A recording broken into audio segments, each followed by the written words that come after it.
बिस्मिल्लाहिर्रहमानिर्रहीम। अस्सलामु अलैकुम दोस्तों, उम्मीद आप सब खैर आफियत से होंगे। सुल्तान सलाहुद्दीन अय्यूबी पार्ट 22। अब्दुल रहमान बिन साद के जाते ही सलाहुद्दीन अय्यूबी ने अपने 50 सवारों का एक दस्ता कुछ मकामी लोगों की निगरानी में हशाशीन की तरबियत गाह की तरफ रवाना करते हुए सिपाहियों को हुक्म दिया, दारुल अमल के निगरान और दीगर मुंतजमीन को फौरी तौर पर पेश किया जाए। अगर वो लोग खुशी से आए तो उन्हें आम शहरियों की तरह लाया जाए, मुज़ाहमत करें तो उनसे मुकाबला किया जाए, मगर इस तरह के उन्हें जख्मी करके बेदस्तो पाक कर दिया जाए। खास तौर पर इस बात का लिहाज रखा जाए कि उनमें से कोई हलाक ना होने पाए। उन हिदायत के साथ सलाहुद्दीन अय्यूबी के सिपाही हशाशीन की तरबियत गाह दारुल अमल पहुंचे। तरबियत गाह के दरवाजे पर 2 मुसल्ला पहरेदार मौजूद थे। वो सलाहुद्दीन अय्यूबी के सिपाहियों को देखकर घबरा गए। उन्हें पहले ही खबर मिल चुकी थी कि वाली मिस्र हशाशीन की तलाश में शाम आ पहुंचा है। शेखुल जिबाल ने फौरी तौर पर उन्हें खुफिया पैगाम दिया था कि सलाहुद्दीन अय्यूबी के लश्कर के साथ किसी किस्म का तसादुम की राह इख्तियार ना की जाए और ज़हानत व तदब्बुर के साथ इस बला को यहां से टाल दिया जाए। आप लोग कौन हैं और यहां क्यों आए हैं? एक हशीश पहरेदार ने सलाहुद्दीन अय्यूबी के सिपाहियों से पूछा। तुम्हारे इस दारुल अमल का निगरान आला कौन है? एक मिस्री सिपाही ने उस खूबसूरत इमारत की तरफ देखा जिसके दरवाजे पर एक बड़ा और खूबसूरत पत्थर नस्ब था और पत्थर पर बहुत जली हरूफ के साथ अरबी जबान में दारुल अमल कंदा था। शेख अबू रिहान इस दर्सगाह के मौल्लिम आला हैं, दारुल अमल के मुहाफिज सिपाही ने जवाब देते हुए कहा। शेख अबू रिहान से जाकर कहो कि वाली मिस्र सलाहुद्दीन अय्यूबी उन्हें शर्फ मुलाकात बख्शना चाहते हैं। मिस्री सिपाही ने तहक्कुम आमेज लहजे में कहा। हमारे शेख किसी अमीर या हाकिम से नहीं मिलते। हशीश मुहाफिज ने भी सलाहुद्दीन अय्यूबी के सिपाहियों पर रौब डालने के लिए बुलंद आवाज में कहा। उन्हें याद खुदा के सिवा दुनिया की किसी शय से कोई गरज नहीं। इस वक्त भी शेख अपनी इबादत और रियाजत में मसरूफ होंगे। हम में से किसी को इजाजत नहीं कि इस मौके पर उनकी महवियत में खलल डाला जाए। अपने शेख से कहो कि वो कुछ देर के लिए इबादत मौकूफ कर दें और हमारे साथ चलकर वाली मिस्र की खिदमत में हाजिर हो जाएं। दूसरे मिस्री सिपाही ने सख्त लहजे में कहा। शेख का जो हुक्म था वो तुम्हें सुना दिया गया। दूसरे हशीश मुहाफिज ने भी अपनी आवाज में सख्ती पैदा करते हुए कहा, हालांकि वो अंदर से सहमा हुआ था। तुम्हारे शेख का हुक्म हमने सुन लिया। अब तुम अंदर जाओ और अपने शेख तक वाली मिस्र का हुक्म पहुंचा दो। तीसरे मिस्री सिपाही ने मुदाखलत करते हुए कहा। उसकी आवाज से सख्ती के साथ गुस्सा भी झलक रहा था। ये मुलाकात तो होकर रहेगी। हम अहले ईमान का ये मिजाज नहीं कि हम किसी की इबादत गाह या दर्सगाह के दरो दीवार और फर्श को इंसानी खून से रंगीन कर दें। लेकिन अगर तुमने वाली मिस्र के हुक्म की तामील में ताखीर की तो फिर हमारी शमशीरें बा इख्तियार हैं। जब हशीश मुहाफिजों ने अंदाजा कर लिया कि यह तूफान किसी तरह टलने वाला नहीं तो उनमें से एक दारुल अमल की इमारत के अंदर चला गया। फिर वो कई पुरपेच रास्तों और तहखानों से गुजरकर एक जमीन दोज कमरे में पहुंचा। फिर उसने दरवाजे पर दस्तक दी। उस वक्त शेख अबू रिहान एक खूबसूरत नौखेज लड़की के हाथ से शराब पी रहा था और इंतहाई सरखुशी के आलम में अपने रेशमी बिस्तर पर बैठा झूम रहा था। उसे ये बेजा और बेवक्त मुदाखलत सख्त नागवार गुजरी। ये कौन बेअदब है? शेख अबू रिहान ने चीख कर कहा। शेख, मौत हमारे दरवाजे तक पहुंच गई है। बाहर से हशीश मुहाफिज की इंतहाई खौफजदा आवाज उभरी। मौत का नाम सुनकर उस खूबसूरत लड़की के हाथ से शराब की सुराही बिस्तर पर गिर गई और वो दहशतजदा अंदाज में उठकर खड़ी हो गई। कैसी मौत? शेख अबू रिहान ने अपनी वहशत पर काबू पाने की कोशिश की मगर उसकी आवाज से भी लर्जिश नुमाया थी। हशीश मुहाफिज इजाजत के बगैर दरवाजा खोलकर शेख अबू रिहान के कमरे में दाखिल हो गया और फिर उसने तमाम सूरत हाल बयान कर दी। शेख अबू रिहान अगरचे एक सुर्खो सफेद बूढ़ा था लेकिन अपने मुहाफिज की जबानी पूरा वाकया सुनकर उसके चेहरे पर मौत की सी जर्दी छा गई। क्या तुम अपनी ज़हानत और होशियारी से इस मुसीबत को टाल नहीं सकते? शेख अबू रिहान के लहजे में कपकपाहट कुछ और नुमाया हो गई थी। शेख मोहतरम, हमने हर चाल चलकर देख ली मगर ये तूफान टलने वाला नहीं। सलामती इसी में है कि आप फौरी तौर पर कुछ देर के लिए सलाहुद्दीन अय्यूबी के पास चले जाएं। अगर आपने जरा भी ताखीर की तो उसके सिपाही अपनी बेनियाम शमशीरों के साथ दारुल अमल में दाखिल हो जाएंगे और फिर हर तरफ खून ही खून होगा। सूरत हाल की ये संगीनी देखकर शेख अबू रिहान का सारा नशा हरन हो गया और उसने कांपते हाथों से अपनी वो कबा पहनी जिससे आलिमाना शान जाहिर होती थी। फिर उसने लरसती उंगलियों से अपने सर के बेतरतीब बालों और दाढ़ी को दुरुस्त किया। फिर उसने उस नौखेज और खूबसूरत लड़की को मुखातिब करते हुए कहा जो कुछ देर पहले उसे शराब पिला रही थी, फौरन शेखुल जिबाल की खिदमत में हाजिरी दो और अर्ज करो कि दुश्मन हमारे घर तक आ पहुंचा है, अपने दिफाई इंतजामात मजबूत तर कर दें। यह सुनते ही वो लड़की कमरे के दूसरे दरवाजे से निकलकर एक और कमरे में चली गई। फिर शाम के मकामी बाशिंदों ने बड़ी हैरत से यह मंजर देखा कि शेख अबू रिहान बड़ी शान के साथ एक घोड़ा गाड़ी में बैठा है और उसके 20 मुसल्ला मुहाफिज घोड़ों की लगामें पकड़े चल रहे थे और ये सब लोग सलाहुद्दीन अयूबी के शाह सवारों के नरगे में थे। जब हशाशीन के मुसल्ला सिपाही और शेख अबू रिहान सलाहुद्दीन अयूबी की खेमागाह के दरवाजे पर पहुंचे तो मिस्री सिपाहियों ने शेख अबू रिहान और दूसरे हशाशीन की सख्त तलाशी ली और फिर उन्हें गैर मुसल्लाह करके वालिय मिस्र के रूबरू हाजिर कर दिया। हम तारिकु दुनिया लोगों को किस लिए इस जहमत में मुब्तला किया गया है? अबू रिहान शराब के असर से अपनी जगह खड़ा झूम रहा था और उसके चेहरे से शदीद नागवारी की झलक नुमाया थी। सलाहुद्दीन अयूबी ने बहुत गौर से शेख अबू रिहान की तरफ देखा जिसकी बातों और आंखों से नशे की कैफियत साफ नुमाया थी। बैठ जाओ, हम अहले ईमान उम्र रसीदा लोगों का एहतराम करते हैं। शेख अबू रिहान 70 साल के करीब एक तवील कामत बूढ़ा था, मगर उसके तमाम आज़ा मजबूत और तवाना थे और चेहरे की रंगत सफेद और सुर्ख थी। मैं यहां बैठने नहीं आया, अपना मकसद बयान करो और मुझे जल्द से जल्द रुखसत दे दो। शेख अबू रिहान के लहजे से नागवारी का रंग झलक रहा था। क्या तुम मुसलमान हो? सलाहुद्दीन अयूबी ने इंतहाई सब्र व तहम्मुल का मुजाहिरा करते हुए नरम लहजे में सवाल किया, मगर वो पलकें झपकाए बगैर शेख अबू रिहान के चेहरे का मुसलसल जायजा ले रहा था। वालिय मिस्र का सवाल सुनकर शेख अबू रिहान की बड़ी बड़ी आंखों में एक अजीब सा रंग उभरा जिसमें खौफ की आमेजिश थी, मगर वो निहायत मजबूत आसाब का इंसान था। उसने फौरन ही अपने आसाब पर काबू पा लिया और इस्तेकामत के लहजे में कहा, मेरा मजहब इस्लाम से कोई ताल्लुक नहीं। सलाहुद्दीन अयूबी की उकाबी नजरों ने शेख अबू रिहान के चेहरे पर उभरने वाले खौफ की लम्हाती कैफियत को महसूस कर लिया था। फिर तुम्हारा नाम, वज़ाकता और लिबास मुसलमानों जैसे क्यों हैं?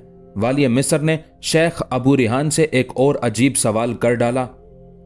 मैं लिबास पहनने और नाम इख्तियार करने में मुकम्मल आज़ाद हूं, शेख अबू रिहान ने बुलंद आवाज में एक एक लफ्ज पर जोर देते हुए कहा। बहुत से यहूदियों और ईसाइयों के नाम भी मुसलमानों जैसे हैं, क्या उनका ताल्लुक भी मजहब इस्लाम से है? शेख अबू रिहान ने अपने तौर पर एक मजबूत दलील पेश की थी, मगर सलाहुद्दीन अयूबी ने उसकी दलील को मुस्तरद करते हुए कहा, अरब के कदीम ईसाइयों और यहूदियों के कुछ नाम मिलते जुलते जरूर हैं, लेकिन उनके हुलिये अहले ईमान से बिल्कुल मुमासलत नहीं रखते। आइंदा मैं अपना हुलिया बदल डालूंगा ताकि मेरी शक्लो सूरत मुसलमानों से मुशाबा ना रहे। शेख अबू रिहान के होंठों पर तहकीर आमेज मुस्कुराहट उभर आई। बस मेरे आखिरी सवाल का जवाब और दे दो, इसके बाद तुम आजाद हो। यह कहते हुए सलाहुद्दीन अयूबी उठकर खड़ा हो गया और उसने शेख अबू रिहान की आंखों में आंखें डाल दी। शेखुल जिबाल सिनान इस वक्त कहाँ है? मुझे उसकी एक एक पनाहगाह का सुराग चाहिए। सिनान का नाम सुनकर एक लम्हे के लिए शेख अबू रिहान घबरा गया। उसने अपने आप को संभालते हुए सख्त लहजे में कहा, मैं किसी शेखुल जिबाल को नहीं जानता। सलाहुद्दीन अयूबी ने उसके बाद शेख अबू रिहान से कोई सवाल नहीं किया, बस अपने सिपाहियों से मुखातिब होकर इस कदर बोला, तुम इन लोगों पर इतना तशद्दुद करो कि इनकी जबानें सीनों में छुपे हुए राज उगलने पर मजबूर हो जाएं। सलाहुद्दीन का हुक्म सुनते ही शेख अबू रिहान हज़ियानी अंदाज में चीख उठा, क्या यही इस्लाम है कि तुम गैर मुस्लिमों का जुर्म बताए बगैर उन पर यह जुल्म ढाने चले हो? सलाहुद्दीन अयूबी ने शेख अबू रिहान के उस सवाल का कोई जवाब नहीं दिया, बल्कि अपने सिपाहियों के लिए नया हुक्म जारी कर दिया, पूरे दारुल अमल का मुहासरा कर लो और अंदर दाखिल होकर एक एक चीज का बगौर जायजा लो, यहां तक कि पूरी इमारत का फर्श खोद डालो। अगर वहां कुछ और खिदमतगार मौजूद हो तो उन्हें भी गिरफ्तार करके पूछगछ करो कि शेखुल जिबाल के खुफिया ठिकाने कहाँ है।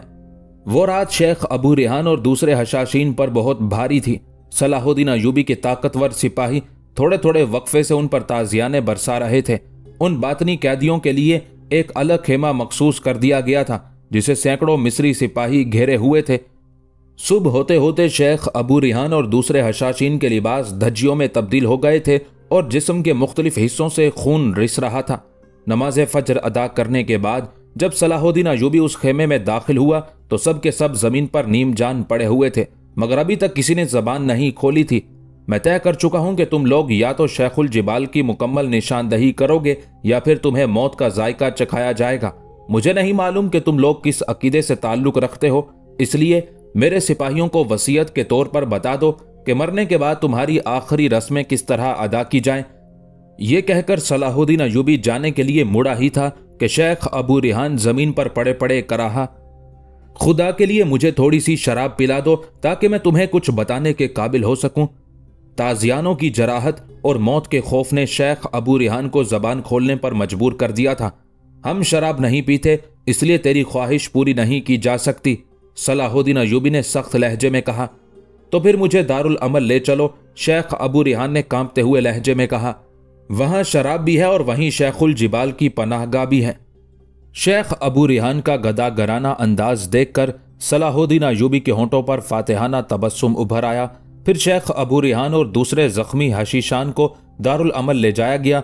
खुद सलाहुद्दीन अय्यूबी भी पूरी तरह मुसल्ला होकर अपने हिफाजती दस्ते के साथ दारुल अमल में दाखिल हुआ, जहां उसके सिपाही जगह जगह से फर्श खोद रहे थे, मगर उन्हें किसी किस्म की कामयाबी हासिल नहीं हुई थी और हो भी नहीं सकती थी, क्योंकि दारुल अमल एक इंतहाई पेचीदा तिलिस्म कदा था, स्पेन के तिलिस्मे तुलेतला की तरह, जिसे बड़े बड़े माहिर कारीगरों ने तामीर किया था। आखिर जां बख्शी की शर्त पर शेख अबू रिहान ने दारुल अमल के तिलिस्म कदा का एक एक राज खोल दिया।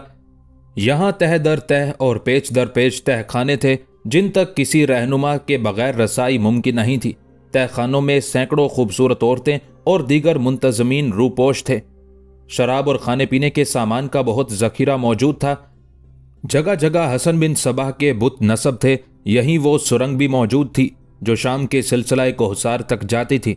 उसी सुरंग के जरिए शेखुल जिबाल सिनान अपने तिलिस्म कदे में आता था और खतरे के वक्त उसी रास्ते से गुजरकर अपनी पहाड़ी पनागाहों में रूपोश हो जाता था। सलाहुद्दीन ने फौरी तौर पर उन तमाम औरतों और दारुल अमल के खिदमतगारों को गिरफ्तार करके एक तवीलो आरीज कमरे में बंद कर दिया। शराब के तमाम मटके, सुराहियां और दीगर साजो सामान तोड़ दिया गया, मगर हसन बिन सबाह के सारे मुजस्मों को हिफाजत के साथ मिस्री खेमों में ले जाया गया। शेख अबू रिहान के हुक्म पर उसके एक खास खिदमतगार ने उन तमाम गारों की निशानदही कर दी जहां शेखुल जिबाल और उसके 5000 मुसल्ला फिदाइन छुपे हुए थे। मुकम्मल मालूमात हासिल करने के बाद सलाहुद्दीन अय्यूबी ने हशाशीन के खिलाफ अपना नक्शा जंग तरतीब दिया। पहले उसने शाम के तमाम इलाकों से सैकड़ों मन मिट्टी का तेल, रुई और कपड़ा जमा किया। फिर हर गार के दहाने पर 500 मुसल्ला सिपाही खड़े कर दिए। हशाशीन के फरार के तमाम रास्ते बंद करने के बाद वाली मिस्र ने दारुल अमल की सुरंग से अपनी जंग का आगाज किया। सबसे पहले बहुत देर तक सुरंग में मिट्टी का तेल बहाया गया, फिर रुई और कपड़े को तेल में भिगोकर उनकी मशलें बनाई गईं और फिर उनमें आग लगाकर पूरी ताकत से सुरंग के अंदर फेंक दिया गया। थोड़ी ही देर में आग भड़क उठी और देखने वालों को यूं महसूस हुआ जैसे आग का एक दरिया है जो आगे ही बढ़ता जा रहा है। यही अमल तमाम गारों में दोहराया गया था। जहां तक बहाया जाने वाला मिट्टी का तेल पहुंच सकता था वहां तक मशलों ने आग लगा दी। सलाहुद्दीन का हुक्म था कि सुरंग और गारों के दहानों की आग एक लम्हे के लिए भी बुझने ना पाए। नतीजतन मिस्री सिपाही थोड़ी थोड़ी देर बाद जलती हुई मशलें अंदर फेंकते रहे ताकि शोलों की तपिश और धुएं का तसलसल जारी रहे। शेखुल जिबाल और उसके 5000 फिदायीन को ईसाई सालार अंथोनी और शेख अबू रिहान के जराए से सलाहुद्दीन अय्यूबी के खौफनाक इरादों की इत्तला मिल चुकी थी, मगर वो ये सोचकर मुतमईन थे कि अगर सलाहुद्दीन का पूरा लश्कर भी इन महफूज पनागाहों में दाखिल हो गया तो वो हशाशीन का कुछ नहीं बिगाड़ सकेगा, बल्कि ये पुरपेच और पुरअसरार पहाड़ी गार मुसलमान सिपाहियों का मदफन बन जाएंगे।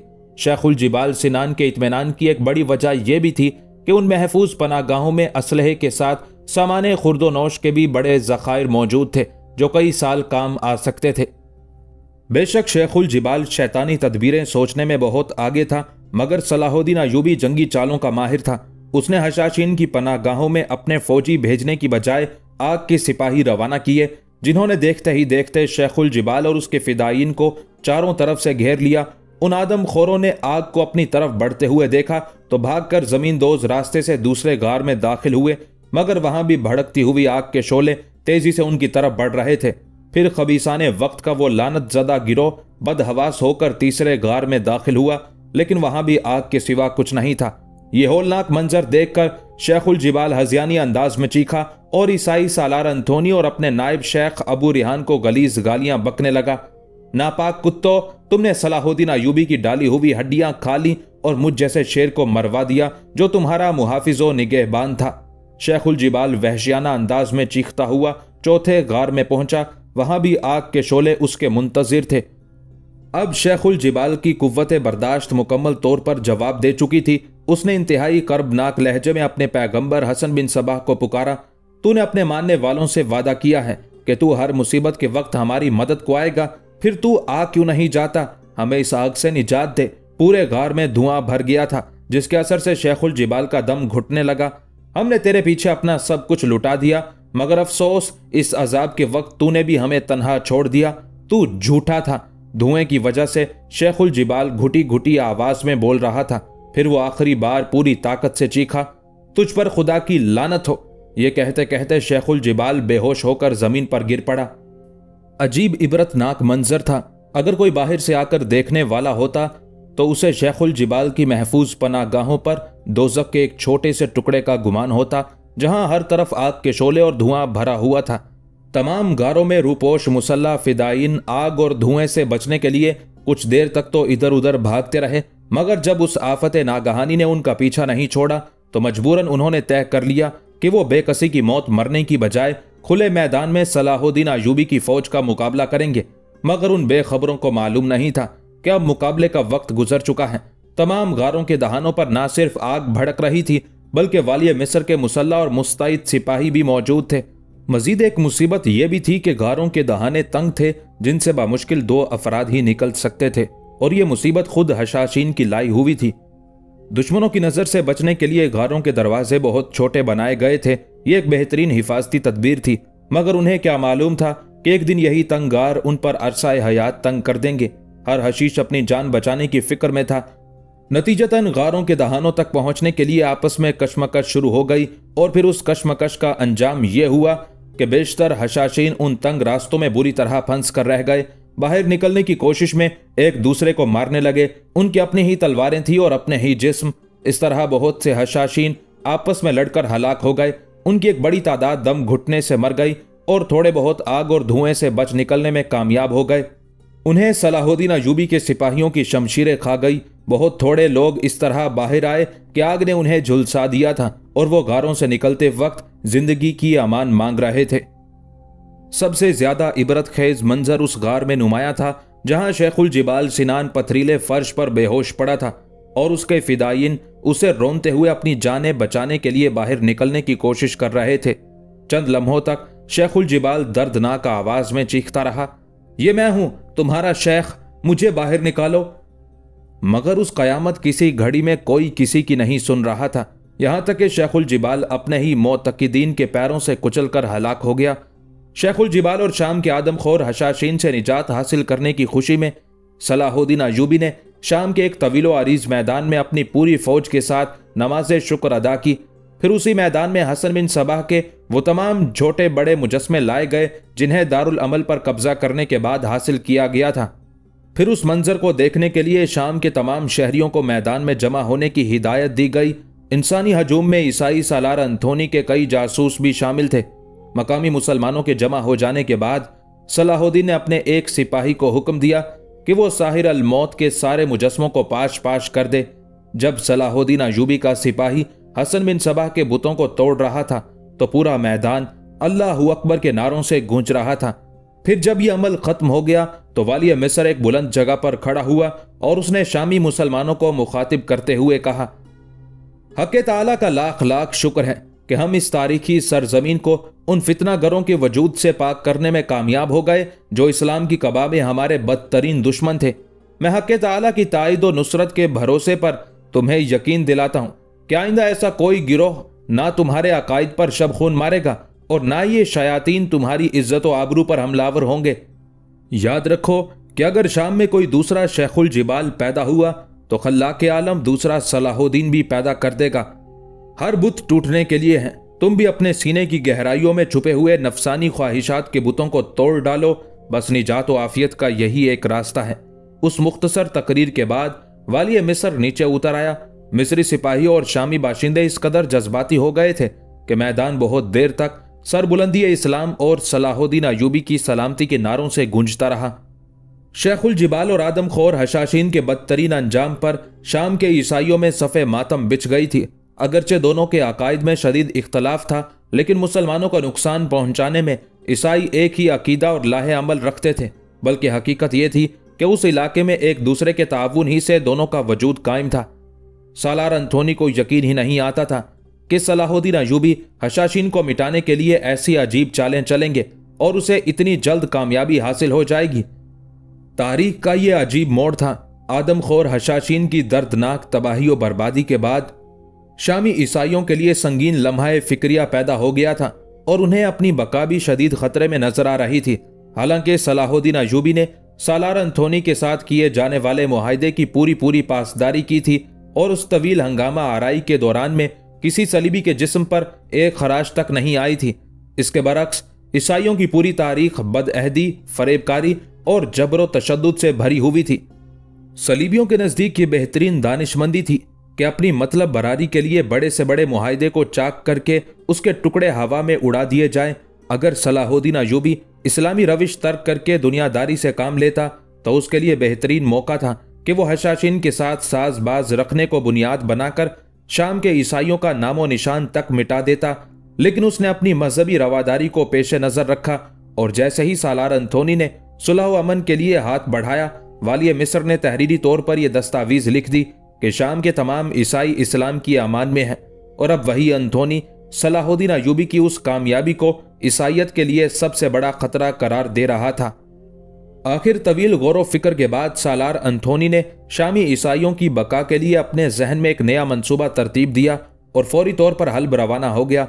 यहाँ उसने सुल्तान मलिक सालेह से तन्हाई में मुलाकात करके हशाशीन की बर्बादी का वाकया सुनाया और फिर अपने खदशात का इजहार करते हुए कहा, हशाशीन हमारे इत्तेहाद सलासा का एक निहायत मजबूत सतून थे। इत्तेहाद सलासा से सालार अंथोनी की मुराद 3 सियासी ताकतें थी, ईसाई, मौसल और हल्ब के हुक्मरान और बातनियों का आदमखोर हशाशीन। शेखुल जिबाल की मौत ने शाम के इलाके में सलाहुद्दीन अयूबी को नाकाबिले तस्खीर बना दिया। अहले दमिश्क फिर अड़ीसा और अब शाम, अगर वाली मिस्र के तोसी पसंदाना अजाइम के रास्ते में मजबूत दीवार खड़ी ना की गई तो फिर दीगर इलाके भी वाली मिस्र की दस्तबुर्द से महफूज नहीं रहेंगे। हशाशीन की तबाही की इत्तला ऐसी ही थी जैसे किसी दुश्मन ने एक भारी पत्थर उठाकर सुल्तान मलिक के सर पर मार दिया हो। वाली हल्ब कुछ देर तक शदीद अजियत और सकूत के आलम में सालार अंथोनी का मुंह देखता रहा। फिर इंतहाई शिकस्ता लहजे में सालार अंथोनी से मुखातिब हुआ। फिर उसे किस तरह रोका जाए। हल्ब और मौसल की इत्तेहादी फौजें 2 बार उस गुलामजादे से शिकस्त खा चुकी हैं। यह कहते कहते सुल्तान मलिक सालेह के चेहरे पर शदीद नफरत और गजब का रंग उभर आया था। अब इसके सिवा कोई चारा नहीं कि हम शाह यरूशलेम रेमंड से फौजी ताउन करें और सलाहुद्दीन के बढ़ते हुए अस्करी सैलाब को रोककर हमेशा के लिए उससे निजात हासिल कर लें, या अगर वाली मिस्र की मुकम्मल तबाही मुमकिन ना हो तो फिर उसे मिस्र के इलाके तक महदूद कर दें। सालार अंथोनी ने बड़ी होशियारी से नई चाल चली।